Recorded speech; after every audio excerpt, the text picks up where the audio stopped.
Kryetari i Partisë Demokratike Sali Berisha reagoi pas vendimit të fundit të gjykatës kushtetuese, duke e cilësuar si një goditje për përpjekjet e kryeministrit Edi Rama për të ndërhyrë në proceset ligjore. Përmes një komunikimi në rrjetet sociale, ai falenderoi 4 gjyqtarët që votuan kundër ankimimit të paraqitur nga qeveria, duke theksuar se kërkesa e mazhorancës nuk arriti të marrë shumicën e nevojshme. Në këtë kuadër, unë vlerësoj qëndrimin e atyre gjykatësve, të cilët me guximin e tyre rrëzuan një kërkesë që ishte varas me grush shteti kundër shqiptarëve. Natyrisht, gjykata ka mëkatin e madh, sepse i dha Lubi Ballukut mbi 2 muaj kohë të fabrikojë dhe të falsifikojë çdo dokument. Por, siç thot fjala, më mirë vonë se kurrë, me atë ndarje 4-4, të paktën vendimi kërkesa e Edi Ramës nuk u miratue dhe përfundoi në kosh të plehrave. Në vijim, lideri i opozitës akuzoi mazhorancën socialiste se nuk do të lejojë heqjen e imunitetit të Ballukut, pavarësisht kërkesave të SPAK, duke e cilësuar qeverinë si një organizatë kriminale në pushtet. U luziu ndje, do ta ndryshojmë, tha, reformën e drejtësisë, do të ndryshojmë ligjet. Dhe kjo ndodh sepse kemi të bëjmë, do të kërkojmë mirëkuptimin tuaj dhe të qytetarëve.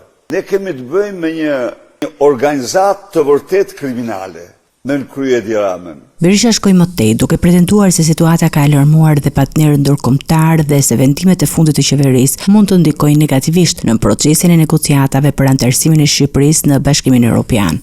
Disa kancelari, por edhe vetë Komisioni Evropian, do të jemi ta marrin në mënyrën më serioze këtë qëndrim, këtë grush shteti që Edi Rama përpiqet të bëjë. Ta marrin në mënyrë të tillë serioze, sa që në opsionet që kanë përpunuar edhe opsionin e pandëgjuar ndonjëherë në historinë e Bashkimit Evropian të çbërjes së plot të procesit të integrimit të Shqipërisë. E di ç'do thotë çbërje plot? Do thotë anullim i të gjitha marrëveshjeve, vizave, stabilizim asocimit, pranimit kërkesë për anëtarësim, statusin e kandidatit, do të thotë rikthim në Shqipërisë, ku ishte në vitin 96. Në të njëjtën dalje, kreu i Partisë Demokratike komentoi dhe emërimin e ish-deputetit demokrat Dashnor Sula në postin e kryeinspektorit përgjithshëm, duke kritikuar këtë lëvizje si një akt tradhtie politike.